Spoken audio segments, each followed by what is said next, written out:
दोस्तों स्टडी 91 के online platform में आप सभी का बहुत बहुत स्वागत है। दोस्तों आज आप सभी के समक्ष हिंदी साहित्य के बहुत ही विशेष क्लास को लेकर हाजिर हूं और ये क्लास जो है आपके TGT, PGT, net JRF, NBS, KVS इस तरह की परीक्षाओं के लिए बहुत इंपॉर्टेंट है। आप अगर पेपर देते होंगे या कभी आपने प्रीवियस पेपर देखा होगा तो आपको ऐसे ही हूबहू सवाल मिलते होंगे। देखिए कितना बड़ा कंफ्यूजन होता है। सवाल दे रहा है बड़ा कवि वृत्त संग्रह किसे कहा गया, ठीक है, एक सवाल। दूसरा सवाल कितना सिमिलर है, करा वृत्त संग्रह किसे कहा गया, बच्चा कंफ्यूज नहीं होगा। तीसरा सवाल करा बड़ा भारी कवि वृत्त संग्रह किसे कहा गया, तीसरा। अब देखो तीनों सवाल एक दूसरे से कितने मैच करते हैं। और चौथा सवाल भाषा काव्य संग्रह की रचना किसने किया। तो ये अलग अलग साहित्य को दोस्तों नाम दिया गया, लेकिन किसने कहा, ठीक है। इस तरह के जब सवाल आते हैं बच्चे बहुत कंफ्यूज होते हैं, ठीक है।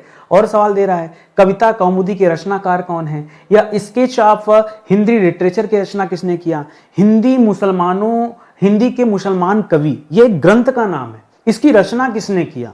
हिंदी के मुसलमान कवि, इसके रचनाकार कौन है। सवाल आए परीक्षा में, क्या जवाब आपके पास है।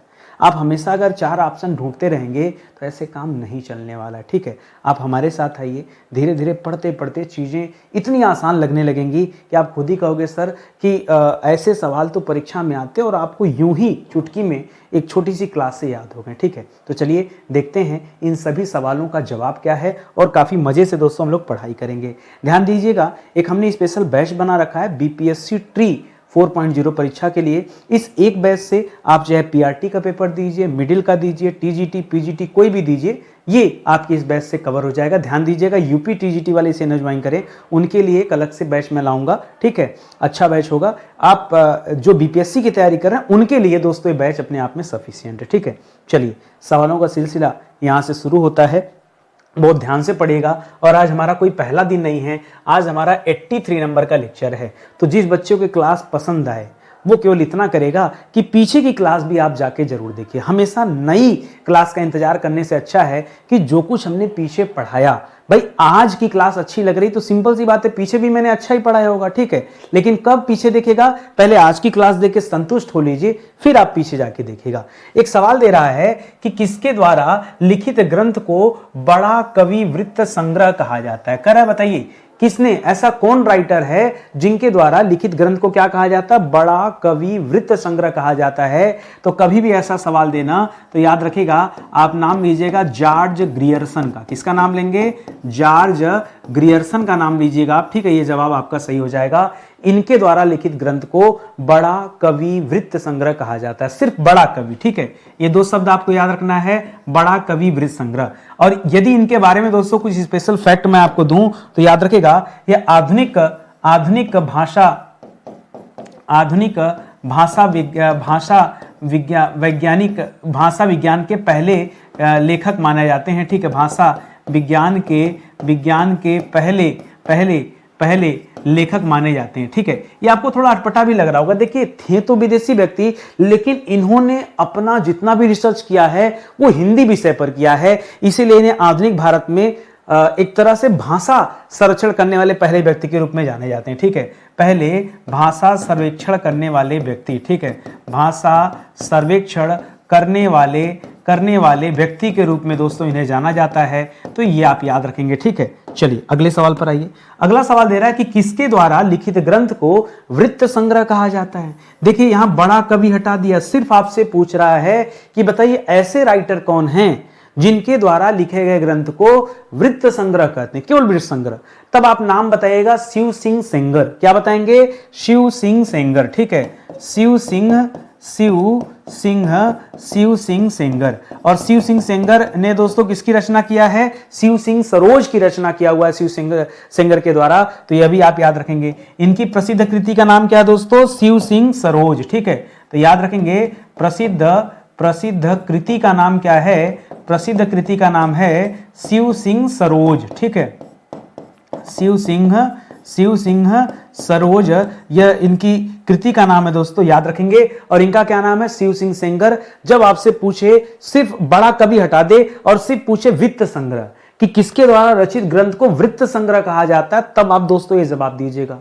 एकदम सटीक चलता है। इसी तरह भारी शब्द लगा दिया मान लीजिए परीक्षा में भारी शब्द दे दिया कि किसके द्वारा लिखित ग्रंथ को बड़ा भारी कवि वृत्त संग्रह कहा गया है, बड़ा के साथ भारी शब्द दे दिया तो याद रखेगा भारी कौन था, मिश्र बंधु। कौन थे दोस्तों, मिश्र बंधु। जी हां, मिश्र बंधुओं के द्वारा लिखित जो ग्रंथ है दोस्तों उसे क्या कहा जाता है, उसे बड़ा भारी कवि वृत्त संग्रह के नाम से जाना जाता है। और मिश्र बंधुओं में कुल 3 लोगों का नाम आता है दोस्तों, जो कि आप सभी जानते हैं, ठीक है, जिसमें श्याम बिहारी, शुक बिहारी आदि लोगों का नाम आता है, ठीक है, इसको याद रखेंगे। एक चीज और याद रखेंगे दोस्तों, जो यहां से बड़ा सटीक सवाल पूछता है कि आदिकाल को मिश्र बंधुओं ने क्या नाम दिया है।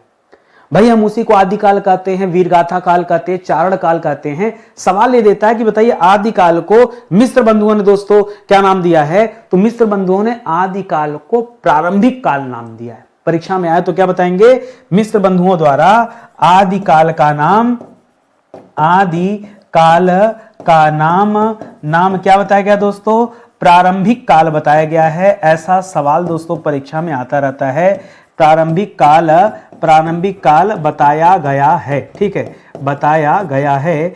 यह तथ्य दोस्तों आप यहां पे ध्यान रखेंगे, ठीक है। कहीं कुछ भी कठिन नहीं है, चीजें केवल तभी कठिन है जब तक आप पढ़ते नहीं, जब तक वो चीजें आपके सामने नहीं है।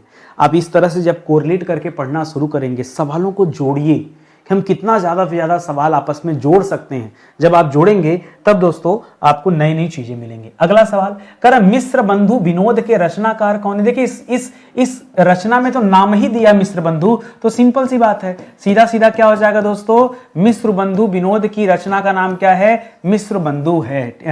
इस मिश्र बंधु विनोद के रचनाकार कौन है, मिश्र बंधुओं की ही रचना है, ये आप याद रखेंगे। नाम चलिए लिख ही लीजिए। एक नाम क्या दोस्तों, गणेश बिहारी, ठीक है, गणेश बिहारी, ठीक है, गणेश बिहारी, श्याम बिहारी, सुखदेव बिहारी, ठीक है, गणेश बिहारी, श्याम बिहारी और सुखदेव बिहारी, ठीक है, सुखदेव बिहारी। इन सभी लोगों के आगे मिश्र लगा लीजिएगा तो ये हो जाएंगे मिश्र, ठीक है। तो इन्हीं को दोस्तों क्या कहा गया, मिश्र बंधु कहा गया है, ये आप याद रखेंगे, ठीक है। एक इनकी रचना और भी है, हिंदी नवरत्न, ठीक है, हिंदी नवरत्न। इसमें दोस्तों 9 कवियों की आलोचना की गई है दोस्तों मिश्र बंधुओं के द्वारा। नवरत्न, ये वाला सवाल भी आप याद रखेंगे, बहुत प्यारा सा सवाल है, आता है परीक्षा में बार बार, ठीक है। आगे बढ़िए दोस्तों, अगला सवाल दे रहा है कविता कौमुदी, ठीक है। एक पत्रिका आती थी पहले, संवाद कौमुदी। क्या आती थी दोस्तों, एक पत्रिका आती थी पहले, संवाद कौमुदी, जिसके रचनाकार कौन थे दोस्तों, कौन इससे संबंधित था, तो याद रखेगा राजा राम मोहन राय जी की पत्रिका थी, ठीक है, राजा राम मोहन राय जी की पत्रिका थी। आज आपसे सवाल नहीं पूछा, आपसे सवाल पूछ रहा है कविता कौमुदी के रचनाकार दोस्तों कौन है, सिर्फ इतना दिया है, तो याद रखेंगे पंडित राम नरेश त्रिपाठी जी हैं। कौन है, पंडित राम नरेश त्रिपाठी जी की रचना का नाम क्या है, कविता कौमुदी नाम है, राम नरेश त्रिपाठी, ठीक है। और याद रखेगा इन्हीं के द्वारा दोस्तों एक और रचना किया गया था जिसमें उन्होंने खड़ी बोली का संक्षिप्त वर्णन किया हुआ है, यह आप याद रखेंगे, ठीक है। खड़ी बोली का संक्षिप्त वर्णन भी इन्हीं के द्वारा किया गया है, खड़ी बोली का संक्षिप्त वर्णन, खड़ी बोली का संक्षिप्त वर्णन, ठीक है, इस नाम से भी इनकी एक रचना है, तो यह भी आप ध्यान में रखेंगे। अगले सवाल पर आइए, कह रहा भाषा काव्य संग्रह। देखिए यहां भी काव्य संग्रह लगा हुआ है, यह भाषा काव्य संग्रह है। कह रहा बताइए भाषा काव्य संग्रह यह किसकी रचना का नाम है, यह आपको बताना है। तो यह बहुत पुरानी रचना दोस्तों, मुझे जहां तक याद है 1873-74 के आसपास, 1875 में आर्य समाज की स्थापना हुआ था, उससे भी पुरानी रचना है, महेश दत्त जी की है, भाषा काव्य संग्रह। नाम क्या है दोस्तों, भाषा काव्य संग्रह। रचना कौन है, रचनाकार कौन है, महेश दत्त शुक्ल, ठीक है, महेश दत्त शुक्ल की रचना दोस्तों यह 1873 के आसपास की है, ठीक है। और ये जो कविता कौमुदी देख रहे हैं 1918 के आसपास की, एग्जैक्ट मुझे नहीं याद है, इस वजह से मैं लिख नहीं रहा हूं, उसी के आसपास का है, तो इसे भी आप ध्यान में देंगे, ठीक है। कविता कौमुदी ये पंडित राम नरेश त्रिपाठी की रचना है, और यहाँ जो भाषा काव्य संग्रह पढ़ रहे हैं ये आपके महेश दत्त की रचना है, ठीक है। ये आप तथ्य याद रखेंगे। चलिए अगले सवाल पर आते हैं, अगला सवाल देखते हैं। अगला दे रहा दोस्तों अ स्केच ऑफ, आप नहीं होता, अ स्केच ऑफ, ठीक है, a sketch of Hindi literature. यह दोस्तों एक किताब का नाम है, आपको बताना है कि इसके रचनाकार कौन है, ठीक है। A sketch of Hindi literature, sketch होता है, स्क्रेच नहीं होता है दोस्तों, स्केच होता है, ठीक है, अ स्केच ऑफ, ठीक है, a sketch of Hindi literature. कि रचनाकार दोस्तों कौन है। नाम तो इंग्लिश में है, सिंपल सी बात है, किसी भारतीय ने नहीं लिखा है, बिल्कुल आपका सोचना सही है। इसके रचनाकार हैं दोस्तों एडविन ग्रिव्स। कौन है दोस्तों? Edwin Greaves. जी हाँ दोस्तों, एडविन ग्रिव्स की यह रचना है। और इसी का दोस्तों हिंदी अनुवाद हमारे एक हिंदी जो है बहुत बड़े भाषाविद थे जिनका नाम है किशोरी लाल गुप्ता। डॉक्टर किशोरी लाल गुप्ता ने इसका हिंदी अनुवाद किया दोस्तों। तो यह तथ्य भी याद रखेंगे, ठीक है। तो ये जो हिंदी लिटरेचर वाली पुस्तक है इसका हिंदी अनुवाद किसने किया है? तो डॉक्टर किशोरी लाल गुप्त जी ने किया है। किसने? डॉक्टर किशोरी लाल गुप्त जी ने किया है। अच्छा, एक सवाल और भी याद रखेगा, किशोरी लाल गुप्त जी ने जब हिंदी अनुवाद किया होगा तब तो किताब का नाम चेंज हो गया होगा। अब तो उसे स्केच ऑफ हिंदी लिटरेचर तो कहेंगे नहीं, तो इन्होंने जो अनुवाद किया उसका नाम क्या दोस्तों? इसका नाम रखा गया हिंदी साहित्य का रेखांकन। क्या रखा गया? हिंदी साहित्य का स्केच की जगह क्या हो गया दोस्तों? रेखांकन। ठीक है, हिंदी साहित्य का रेखांकन, इस नाम से दोस्तों डॉक्टर किशोरी लाल गुप्त जी ने किसका अनुवाद किया है? इस पुस्तक का अनुवाद किया है। पुस्तक का नाम स्केच ऑफ हिंदी लिटरेचर और इसके राइटर हैं एडविन ग्रिव्स। कौन है? एडविन ग्रिव्स राइटर हैं। इस तरह से जोड़ जोड़ के पढ़िए। मैं इतना जोड़ के क्यों पढ़ाता हूं? मैं चाहता तो सीधे सवाल बताता, स्केच ऑफ हिंदी लिटरेचर, नाम बताता एडविन ग्रिव्स की रचना है, बात खत्म। लेकिन अगला सवाल यहीं से पूछ देता है कि भाई ये जो रचना इसका हिंदी अनुवाद किसने किया? तो लगे हाथ 2 सवाल तैयार हो जाए। कहने को है कि हमारी क्लास में केवल 30 सवाल चलता है, ऐसा है नहीं। जब आप पढ़ेंगे ध्यान से तो आपको लगेगा कि नहीं सर 30 नहीं, हम तो 50-60 सवाल डेली पढ़ रहे हैं, उससे ज्यादा ही पढ़ रहे हैं। ठीक है, आप ध्यान से देखो, हर सवाल में मैं कुछ ना कुछ आपको लिंक करने के लिए चीजें जरूर देता हूं। अगला सवाल दे रहा है दोस्तों, हिंदी कोविद रत्नमाला। ठीक है, हिंदी कोविद रत्नमाला, इसके रचनाकार, ये कोविड-19 वाला कोविड नहीं है, कोविद है। ठीक है, हिंदी कोविद रत्नमाला, इसके रचनाकार कौन है? जितना टेढ़ा नाम है उतने अच्छे राइटर हैं, श्याम सुंदर दास। हाँ, याद रखिए, जितना टेढ़ा नाम है उतना अच्छा नाम है। ठीक है, श्याम सुंदर दास की यह रचना है। ठीक है, क्या नाम है दोस्तों? हिंदी कोविद रत्नमाला। और इनके श्याम सुंदर दास की 2 रचनाएं और भी हैं दोस्तों। एक रचना इनकी 1924 में आई थी, हिंदी भाषा का विकास। ठीक है, हिंदी भाषा का विकास। आज आप सोच रहे होंगे कि नितिन सर अभी कभी सन नहीं लिखते थे, बड़े दिन बाद नितिन सर हर जगह कोशिश कर रहे हैं सन लिखने का, ऐसा क्यों? आपने कमेंट किया था, बहुत सारे बच्चों ने कमेंट किया था कि सर हिंदी साहित्य में किताबों के आगे सर सन लिखिए, उससे धीरे धीरे हमें याद होगा। मैं चाहता तो शुरू में काम कर सकता था, लेकिन क्या है ना, पहले व्यवहार बनाओ। हाँ, पहले व्यवहार बनाओ, पहले सवाल का उत्तर याद हो, फिर धीरे धीरे एक एक जो है पड़ाव हम लोग पार करते जाएंगे। तो वो समय आ गया जब हमें यह भी जानने की जरूरत है। तो 1924 में श्याम सुंदर दास की एक रचना आई थी, हिंदी भाषा का विकास, और इस नाम से इतनी रचनाएं हैं। हिंदी भाषा के विकास के नाम से मैं क्या ही बताऊं, इसको याद रखेंगे। बाद में एक रचना और भी आया, हिंदी भाषा और साहित्य। हिंदी भाषा और साहित्य, ये वाली कब आई थी दोस्तों? थोड़ा सा स्किप कर रहा हूं, तो ये तो इसके बाद ही आई थी, 1924 के बाद ही आई थी। ठीक है, इसको ये भी श्याम सुंदर दास की रचना है। बाकी हिंदी कोविद रत्नमाला जो आप पढ़ रहे हैं वो तो आप जानते ही रहिए। अगले सवाल पर आइए, कह रहा हिंदी के मुसलमान कवि, यह दोस्तों एक ग्रंथ का नाम है, यह एक रचना का नाम है। कह रहा इस नाम का एक महत्वपूर्ण ग्रंथ यह किसने लिखा है? हिंदी के मुसलमान कवि, यह लिखा दोस्तों गंगा प्रसाद विशारद जी ने। किसने लिखा है? गंगा प्रसाद विशारद। ठीक है, विशारद। ठीक है, गंगा प्रसाद विशारद की रचना है हिंदी के मुसलमान कवि। ठीक है, इसको याद रखेंगे। पूरा नाम था गंगा प्रसाद सिंह, उनके नाम में विशारद शब्द जुड़ा हुआ है। मैं तो कहता हूं सिंह याद करो ना करो, विशारद जरूर याद रखना। ठीक है, गंगा, और गंगा मैया देखिए हिंदू मुसलमान सबकी हैं। ठीक है भाई, नदी तो नदी, माता तो माता। हाँ ठीक है, जिनको मानना माने, जिनको ना मानना कोई बात नहीं। तो याद रखेंगे, इस तरह से याद रखेगा, हिंदी के मुसलमान कवि, इसका संबंध गंगा से न भूलिएगा। गंगा प्रसाद सिंह विशारद जी की रचना का नाम है, इस तथ्य को आप ध्यान में रखेंगे। ठीक है, अगले सवाल पर आइए। कह रहा आदिकाल का नाम उद्भव काल दोस्तों किसने दिया? ठीक है, इसके पहले मैं आपको बता देता हूं कि आदिकाल का नाम प्रारंभिक काल किसने दिया। ठीक है, आदिकाल आदिकाल का नाम प्रारंभिक काल किसने दिया, जो हम लोगों ने पीछे पढ़ा था प्रारंभिक काल, ठीक है। तो इसका नाम दोस्तों प्रारंभिक काल किसने दिया, मिस्र बंधुओं ने दिया है। किसने दिया है दोस्तों, मिस्र बंधुओं ने इसका नाम क्या बताया, प्रारंभिक काल बताया है। ऐसा सवाल आता है। एक सवाल जो भिन्न दे रहा है कि आदिकाल को उद्भव काल किसने कहा।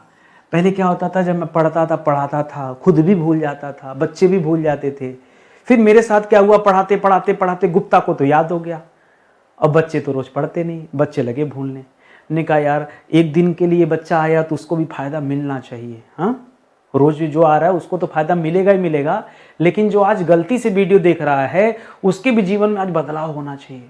तो कैसे याद रखेंगे, उद्भव। उद्भव का मतलब क्या, उद्भव का मतलब अवतार। उद्भव का मतलब क्या दोस्तों, अवतार। और अवतार लेता कौन है, नारायण वासुदेव जी। भगवान वासुदेव जी का अवतार हर जगह होता है। तो याद रखेगा ये उद्भव काल जो नाम दिया ना, ये वासुदेव सिंह जी ने दिया। किसने दिया, वासुदेव। जाइए आपका उद्धार हो गया। कभी जीवन में सवाल अगर आया तो मेरी ये बात आपको याद आएगी कि सर ने अवतार के बारे में बताया था, उद्भव। सर यहां तो आप महान बन गए, अगले सवाल में क्या करेंगे कि आदिकाल का नाम अंधकार काल किसने दिया। यहां भी फार्मूला दूंगा मैं, ठीक है। अंधकार काल, अंधकार यानी जहां उजाला नहीं है। तो उजाला नहीं तो आपको निगेटिव नहीं होना, आपको वहां पॉजिटिविटी रखना है, आपको वहां पैदा करना है क्या, उजाला, रोशनी। और रोशनी किससे आएगा दोस्तों, याद रखिए जब कोई श्रेष्ठ काम होगा तो याद रखिएगा कमल कुल श्रेष्ठ, इनका नाम ही है कमल कुल श्रेष्ठ, ठीक है। इस श्रेष्ठ शब्द से याद रखेगा कि अंधकार मिटेगा जब कोई श्रेष्ठ अवतार होगा, कोई श्रेष्ठ कार्य होगा, ठीक है। तो याद रखेगा ये कमल कुल श्रेष्ठ ने इसे अंधकार काल नाम दिया था। यह तथ्य आप याद रखेंगे। करा आदिकाल का नाम संक्रमण काल किसने दिया, संक्रमण काल। अब बताइए और कठिन हो गया, ठीक है, कि आदिकाल का नाम संक्रमण काल। ये दो लोगों ने दिया, एक लोगों ने नहीं। एक तो थे डॉक्टर राम खेलावन जी, ठीक है, डॉक्टर राम खेलावन, ठीक है, डॉक्टर राम खेलावन पांडे, लेखावन नहीं खेलावन, राम खेलावन पांडे जी थे। एक तो राम खेलावन पांडे जी थे, इन्होंने दिया। दूसरा दोस्तों हरिश्चंद्र वर्मा जी, ठीक है, हरिश्चंद्र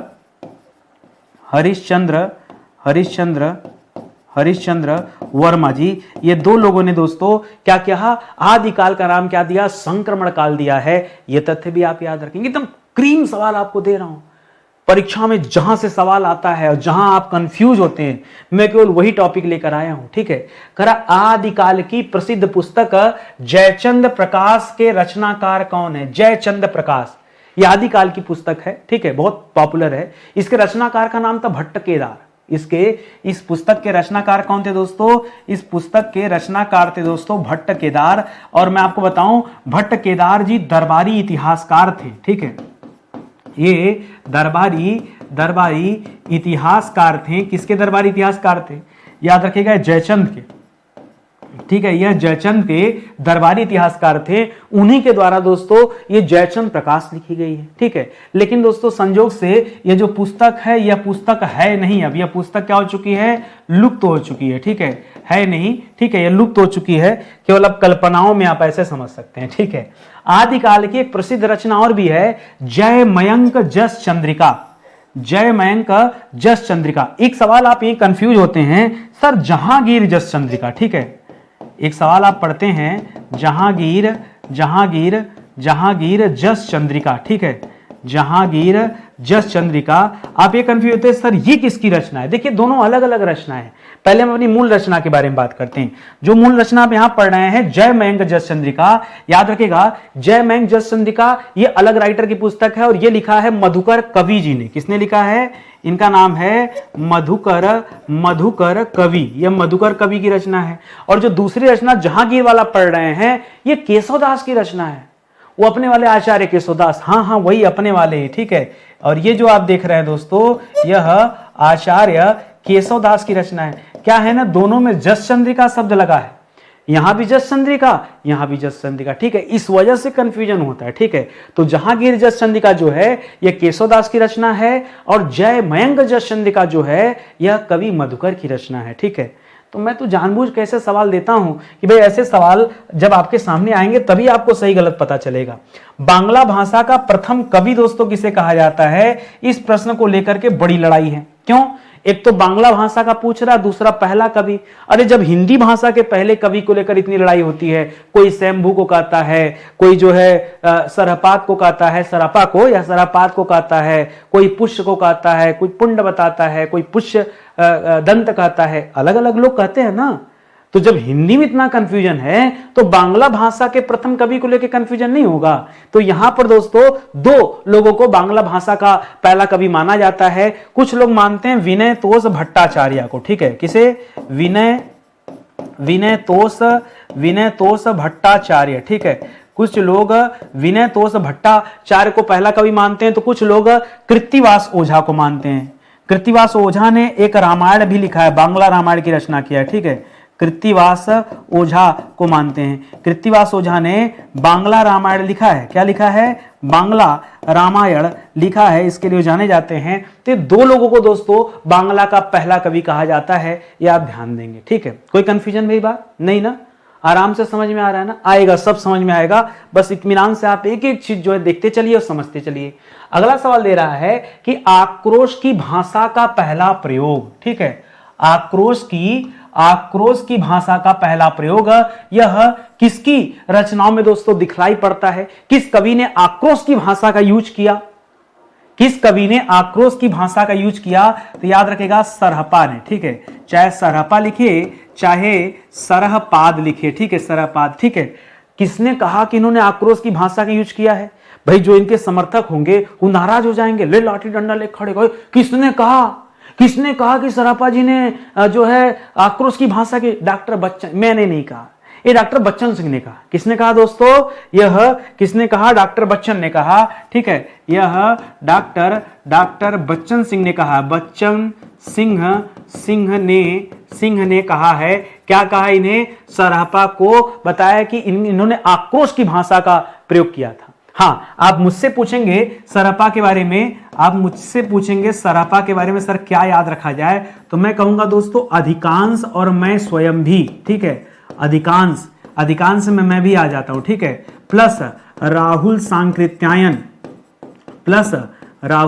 सांकृत्यायन ने इन्हें हिंदी का पहला कवि माना है, हिंदी का प्रथम कवि कहा है। ये तथ्य दोस्तों आप याद रखेंगे सरहपा के बारे में, ठीक है। ज्यादातर लोगों ने माना तो मैंने भी मान लिया, उसी में राहुल सांकृत्यायन ने भी मान लिया, ठीक है। ये आप याद रखेंगे। और बाकी कुछ लोग क्या कहते हैं, जहां कंफ्यूजन होता है आपको, रामकुमार वर्मा को जैसे पकड़ लीजिए। वर्मा साहब के अनुसार हिंदी के प्रथम कवि कौन का? वर्मा साहब स्वयंभू को मानते हैं। वर्मा साहब किसे मानते भैया? वर्मा साहब जो है स्वयंभू को मानते हैं। किसे मानते हैं? वर्मा साहब स्वयंभू को हिंदी का जो है प्रथम कवि मानते हैं। हिंदी का प्रथम कवि दोस्तों वर्मा साहब किसे मानते हैं? स्वयंभू को मानते हैं, ठीक है। लेकिन सर्वमान्य क्या है? सर्वमान्य तो सरहपा है। अगर आपसे पूछे सर्वमान्य कवि कौन दोस्तों, तो सर्वमान्य में सरहपा ही बताइएगा, ठीक है। सर्वमान्य कौन है? सरहपा। तभी तो मैंने कहा अधिकांश। क्या कहा? अधिकांश। चंद्रधर शर्मा गुलेरी, इनके अनुसार दोस्तों हिंदी के प्रथम कवि कौन? बहुत पुराना सवाल है, मैंने कई बार आपको पढ़ा दिया, लेकिन फिर आज ये सवाल आ गया आपके सामने, ठीक है। तो याद रखेगा, ये पहला कवि किसे मानते हैं? यह राजा मुंज को मानते हैं। किसे दोस्तों? मुंज करिएगा, पुंड मत कर दीजिएगा, राजा मुंज को दोस्तों मानते हैं, ठीक है। और जो पुंड आपको याद आ रहा है वो शिव सिंह सेंगर मानते हैं उन्हें, ठीक है। शिव सिंह सेंगर किसे मानते हैं दोस्तों? तो याद रखेगा, चाहे इसमें पुष्य लिख दीजिए चाहे इसमें पुंड लिख दीजिए, कोई बात नहीं, ठीक है। तो ये पुष्य या पुंड को दोस्तों शिव सिंह सेंगर मानते हैं। और शिव सिंह सेंगर की रचना कौन थी दोस्तों? तो इनकी रचना का नाम था शिव सिंह सरोज था, यह आप याद रखेंगे, ठीक है। चलिए और अगले सवाल पे चलते हैं। अगला सवाल दे रहा दोस्तों कि किसने नाथों की भाषा को फक्कड़ी भाषा कहा है? क्या कहा है दोस्तों? फक्कड़ी। सर हमने तो सधुक्कड़ी सुना था। हमने क्या सुना था? हमने सर सधुक्कड़ी भाषा सुना था। सर ये फक्कड़ी भाषा क्या होता है? देखिए सधुक्कड़ी और फक्कड़ी में कोई अंतर नहीं है, ठीक है। जो कई लोगों ने नाथों की भाषा को सधुक्कड़ी स्वीकार किया है, लेकिन किसी एक ने फक्कड़ी कह दिया। अब उसने फक्कड़ी कह क्या दिया? आपके लिए दोस्तों नया सवाल बन गया। हाँ, तो ऐसा खतरनाक बात कहने की जरूरत क्या थी? वो कौन अपने आप को चतुर बन रहा था जिसने सधुक्कड़ी को फक्कड़ी कह दिया? अरे उनका नाम है था चतुरसेन शास्त्री। उनका नाम, भाई हमने सदुक्कड़ी याद किया, आपने सदुक्कड़ी याद किया, यहां फक्कड़ी दे दिया, तो वो अपने आप को दोस्तों चतुर समझते थे। आचार्य चतुरसेन शास्त्री, इन्होंने आचार्य चतुरसेन शास्त्री ने, आचार्य चतुरसेन शास्त्री ने सदुक्कड़ी की जगह क्या कर दिया, फक्कड़ी। ज्यादा चतुराई के चक्कर में हमारे लिए एक नया सवाल बढ़ा दिया। अब मुख्यतः जो भाषा थी वो तो सदुक्कड़ी भाषा है भाई, वो सदुक्कड़ी है, ठीक है, तो याद रखेंगे। अगले सवाल पर आइए। अगला सवाल दे रहा है नाथ मत के 84 सिद्धों की सूची जो है दोस्तों, यह किस पुस्तक में मिलती। वैसे नाथ मत के दोस्तों ध्यान देंगे आप तो नाथ मत में, नाथ संप्रदाय में कुल 9 गुरु माने जाते हैं। कितने माने जाते हैं दोस्तों, 9 गुरु माने जाते हैं दोस्तों, 9 गुरु, जिसमें हमारे गोरक्षनाथ भी आते हैं, ठीक है। लेकिन नाथ मत में कुल 84 सिद्ध पुरुषों के बारे में बात किया गया है, ठीक है। और इनके बारे में वर्णन किस पुस्तक में मिलता है दोस्तों, तो इस पुस्तक के रचनाकार हैं ज्योतिरीश्वर ठाकुर। कौन है, ज्योतिरीश्वर ठाकुर की पुस्तक में इसका वर्णन मिलता है। और इनकी पुस्तक कौन सी दोस्तों, तो याद रखिएगा इनकी पुस्तक है वो मैथिली भाषा में लिखी गई, भी ध्यान दीजिएगा, मैथिली भाषा में लिखी गई पुस्तक है वर्ण रत्नाकर। तो यहां से और क्या सवाल आता है दोस्तों, वर्ण रत्नाकर। कई बार सवाल आता है कि वर्ण रत्नाकर की भाषा क्या थी, तो क्या बताएंगे दोस्तों, वर्ण रत्नाकर जो पुस्तक है यह मैथिली भाषा में लिखी गई है। और मैथिली भाषा के सुप्रसिद्ध कवि कौन है, विद्यापति जी।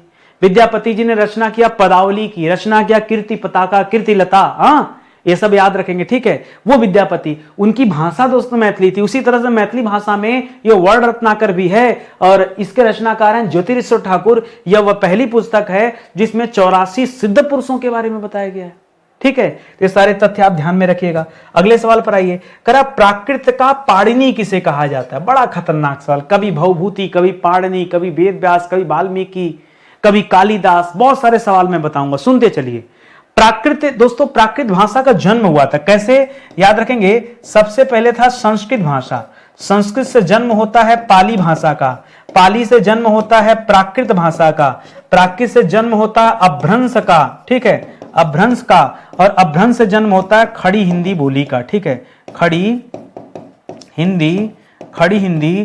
बोली हिंदी या खड़ी हिंदी बोली का जन्म होता है, ठीक है। तो यहां पे दोस्तों आप प्राकृत पाते हैं। करा कि प्राकृत का पाणिनि किसे, पाणिनि जो थे संस्कृत भाषा के महान व्यक्ति थे, लेकिन प्राकृत का पाणिनि कहने का मतलब है पाणिनि जितने ज्यादा जानकार थे उतना ज्यादा प्राकृत भाषा का जानकार कौन था, यह सवाल थोड़ा सा घूम के आपके सामने आता है। तो इनका नाम था दोस्तों हेमचंद्र। क्या नाम था दोस्तों, हेमचंद्र, ठीक है। हेमचंद्र को क्या कहा जाता दोस्तों, हेमचंद्र को प्राकृत का पाणिनि कहा जाता है, ये तथ्य आप याद रखेंगे, ठीक है। और ये जो थे दोस्तों ये किसके राज दरबार में रहते थे, सवाल ये भी आता है। तो गुजरात में दोस्तों सोलंकी राजवंश चलता था। गुजरात के सोलंकी राजा कुमारपाल, ठीक है, सोलंकी राजा कुमारपाल के दरबार में यह रहते थे दोस्तों, ये आप याद रखें। कुमारपाल लिख दूं, के दरबार में ये रहते थे हेमचंद जी, याद रखेंगे, ठीक है, हेमचंद जी रहते थे। इन्हें प्राकृत का पाणिनि कहा जाता है, ये आप याद रखें। प्राकृत में ज्यादातर जैन धर्मावलंबी दोस्तों आते हैं, ये जैन धर्म के प्रसिद्ध आचार्य भी रहे हैं, ठीक है। कुमारपाल चरित्र, अच्छा कुमारपाल के दरबार में रहते थे। अभी मैंने पीछे आपको बताया कि गुजरात में सोलंकी राजवंश चलता था। गुजरात के सोलंकी राजवंश,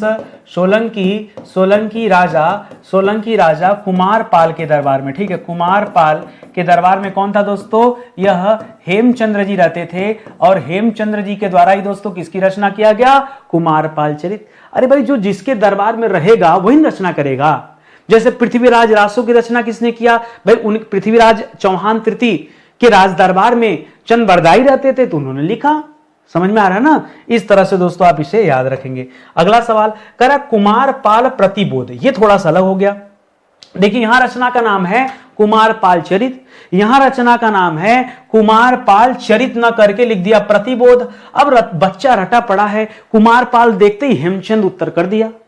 अरे भाई प्रतिबोध क्यों नहीं पढ़े, प्रतिबोध वाला ग्रंथ दोस्तों दूसरे व्यक्ति ने लिखा है, इनका नाम है सोमप्रभा सूरी, ठीक है, सोमप्रभा या सोमप्रभ, ठीक है, सोमप्रभ सूरी इनका नाम है, ये इनका ग्रंथ है। ये हेमचंद का ग्रंथ नहीं है। तो याद रखेगा, ये प्रतिबोध जब देगा ना, थोड़ा सा केयर कीजिएगा, थोड़ा सा केयर कीजिएगा, बहुत ज्यादा स्पीड में आपको नहीं चलना है, थोड़ा सोच विचार कर चलना है, ठीक है। करा अपभ्रंश का पहला कवि किसे मानते हैं? पीछे मैंने आपको बताया संस्कृत, मैंने आपसे कहा कि संस्कृत से जन्म हुआ पाली का, और पाली से जन्म हुआ प्राकृत का, बताया ना, और प्राकृत से जन्म हुआ अपभ्रंश का। प्राकृत से किसका जन्म हुआ? अपभ्रंश का। तो पीछे दोस्तों आपने प्राकृत का पाठ नहीं पढ़ा, उसी तरह से प्राकृत से जन्म हुआ अपभ्रंश का। तो अपभ्रंश का पहला कवि दोस्तों किसे माना जाता है? तो अपभ्रंश का पहला कवि कहा जाता है स्वयंभू को, ठीक है। अरे सर, ये वही वाले स्वयंभू हैं जिनको वर्मा जी मानते थे, जिनको वर्मा जी ने हिंदी का पहला कवि माना था, वही वाले स्वयंभू। हाँ बिल्कुल सही आप समझ रहे हैं, रामकुमार वर्मा जी ने दोस्तों रामकुमार वर्मा जी ने इन्हें हिंदी का पहला कवि बता दिया, हिंदी का प्रथम कवि कह दिया, जबकि इनका संबंध अपभ्रंश से है। ये अपभ्रंश के पहले कवि कहे जाते हैं। यही कारण है कि कई बार आप पढ़ते हैं कि इन्हें अपभ्रंश का वाल्मीकि भी कहते हैं। क्या कहते हैं? इन्हें अपभ्रंश का वाल्मीकि भी दोस्तों कहा जाता है। परीक्षा में सवाल आ जाता है, बताइए अपभ्रंश का वाल्मीकि किसे कहते हैं, या फिर अपभ्रंश का कालिदास किसे कहते हैं। ये सब दोस्तों इन्हीं से जुड़ा हुआ सवाल है। अपभ्रंश का कालिदास किसे कहते हैं, वाल्मीकि किसे कहते हैं, अपभ्रंश का पहला कवि किसे कहते हैं, सब दोस्तों यहीं से, ठीक है। अपभ्रंश का भवभूति किसे कहते हैं? हाँ, इन्हीं को, स्वयंभू को ही अपभ्रंश का भवभूति, ठीक है,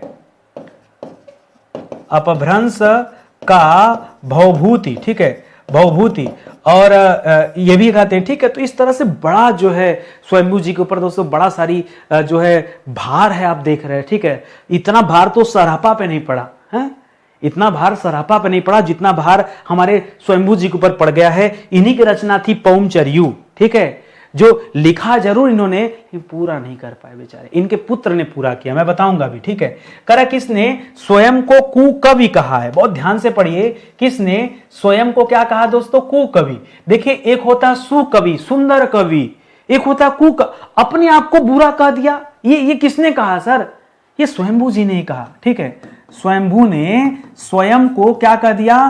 कुकवि कह दिया, ठीक है। इन्हीं की रचना क्या दोस्तों? पौमचर्यू।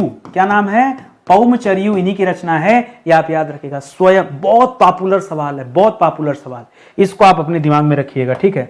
अगला सवाल, करा पौमचर्यू को किसने पूर्ण किया? देखिए, शुरुआत किसने किया था लिखना?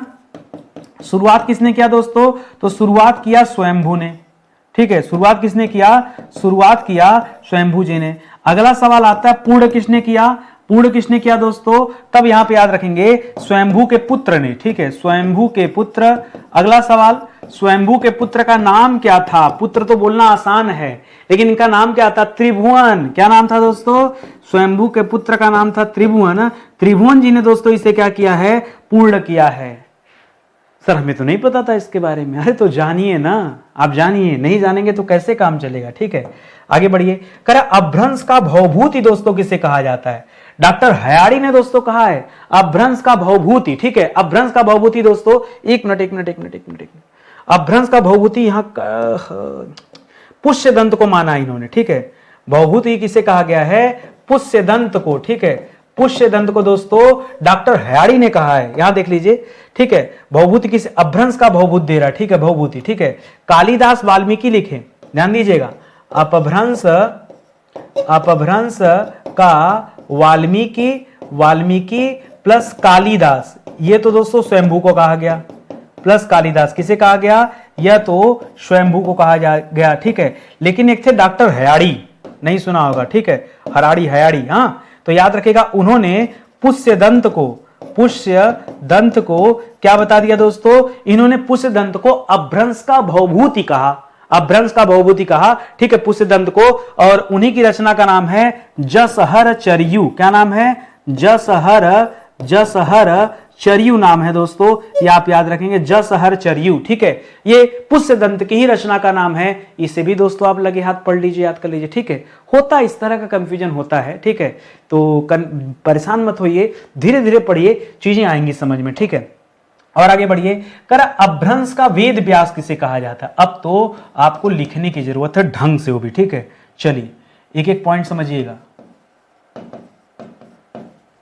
अपभ्रंश का वाल्मीकि प्लस कालिदास, ये अगर परीक्षा में आता है तो याद रखिएगा स्वयंभू का नाम लेना है, ठीक।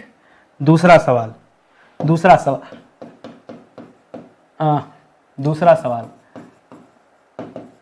अपभ्रंश का भवभूति अगर देता है तो किससे बताएंगे, तब बताएगा पुष्य दंत को। किससे बताएंगे, पुष्य दंत को। ये आपका दूसरा सवाल।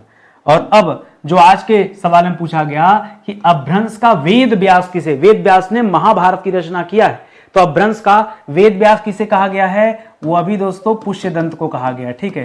तो पुष्य दंत को कहा गया। तो ये दो सवाल हो गया। वाल्मीकि वाला स्वयंभू, रामायण की रचना वाल्मीकि जी ने किया है, ठीक है। और वेद व्यास पूछे तो आप पुष्य दंत को बताइएगा। थोड़ा सा दोनों जगह अंतर है, ठीक है। यहां कालिदास की तुलना किया गया, यहां भवभूति का किया गया, यहां वाल्मीकि का किया गया, यहां वेद व्यास का किया गया। इस तरह से दोस्तों आप इसे ध्यान से पढ़िएगा और याद रखने का प्रयास कीजिएगा। किसने स्वयं को अभिमान मेरु या सुमेरु कहा है, ठीक है। देखिए पीछे आपने पढ़ा था किसने स्वयं को कुकवि कहा, स्वयं